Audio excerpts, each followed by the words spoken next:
काल इंदापूर तालुक्यामध्ये अचानक आलेल्या वादळी वाऱ्यामुळं आणि पावसामुळं केळी बागांचं आणि इतर पिकांचं मोठ्या प्रमाणात नुकसान झालेलं आहे.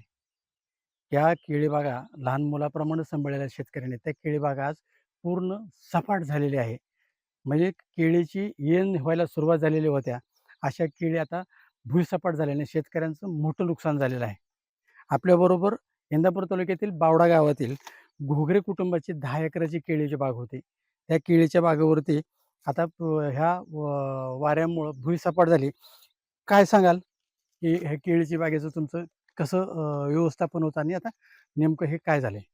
काल रात्री 5:30 ते 6च्या दरम्यान वारं जे आलं वादळी, त्यामुळे आमची 10 एकर लागण व 4 एकर खोडवा पूर्णपणे भुईसपाट झालेलं. तर ह्याला आम्ही कुटुंबाला जेवढा वेळ दिला ना, त्यापेक्षा जास्त वेळ त्या बागेला दिला होता. पण आज एका अर्ध्या तासात आमचं होत्याचं नव्हतं होऊन गेलेलं आहे सगळं.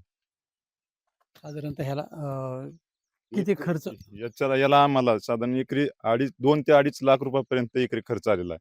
आणि याचं अपेक्षित उत्पन्न 80 ते 90 लाख रुपयापर्यंत येणं अपेक्षित होतं. आणि आजचा जर केळीचा दर बघितला 25 ते 30 रुपयाच्या दरम्यान, तर 450 ते 500 टन माल निघणार होता माझा. पण आज काही सुद्धा राहिलेलं नाही. तर 1 टनही विकला जाणार नाही ह्यातला. म्हणजे खरं तर शेतकऱ्यांनी जगायचं कसं? पाठीमागच्या वेळेस ह्याच क्षेत्रामध्ये ह्याच शेतकऱ्याचा 10 एकर कांदा होता आणि अतिवृष्टी झाली. अतिवृष्टीमध्ये तो संपूर्ण कांदा ह्या जमिनीमध्येच गाडला गेला आणि त्याच्यावरतीच पुन्हा ह्या केळीचं लागण केली. आता खरं तर तुम्ही पूर्वी बी केळीची म्हणजे कांद्याची लागवड केली होती, निघून कांदा गाडला गेला अतिवृष्टीमुळे. काय शेतकऱ्यांचं नुकसान होतंय? म्हणजे शेतकऱ्यांनी काय अपेक्षित आहे? आता बघा तुम्ही म्हणजे शेतकऱ्यांनी नुकसान सोसायचं तरी किती? आता या क्षेत्रामध्ये पूर्ण आपण 9-10 एकर कांदा पहिला गाडला आणि त्या जागेला केळी लावली आपण सगळी.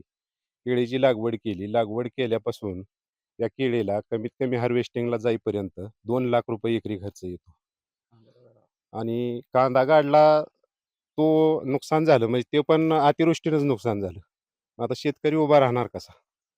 हाच महत्त्वाचा प्रश्न आहे ना. साधारणतः तुम्हाला 10 एकराचा हे उत्पादन घेण्यासाठी किती खर्च झाला होता? या उत्पादन किती अपेक्षित होतं? 80 ते 90 लाख रुपयाचं उत्पादन अपेक्षित होतं. साधारण 450 ते 450 टन तरी माल निघाला असता. 30 किलोची रास जरी धरली आपण, तरी 400-450 किलो माल निघाला असता यामध्ये. हां, 450 टन निघाला असता. आता ह्याच्यात सरकारकडून काय अपेक्षा आहेत? आता सरकारने तुटपुंजी मदत देऊन तर काय होणार नाही. आता सरकार किती देणार 10,000, 5,000, 20,000 हे 1 एकरचं रोप जर आपल्याला केळीचं जमिनीत लावायचं म्हणलं, तर ₹30,000 एकरी खर्च येतो. आणि सरकारचं जर राज्य आपत्ती मदत निधी आपण पाहिला, तर 36,000चा काहीतरी ट्रिगर आहे. हेक्टरी आहे तो पण. आणि इथं एकरी खर्च ₹1.5 ते ₹2,00,000 पिकवायला येतोय.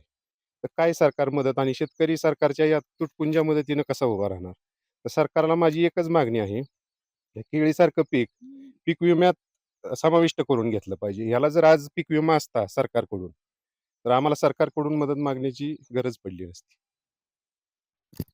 खरं तर शेतकऱ्यांना अनेक अडचणींना तोंड द्यावं लागतं. शेतकऱ्यांची मागणी आहे, की केळी पिकाला सुद्धा पीक विम्याचं संरक्षण असावं.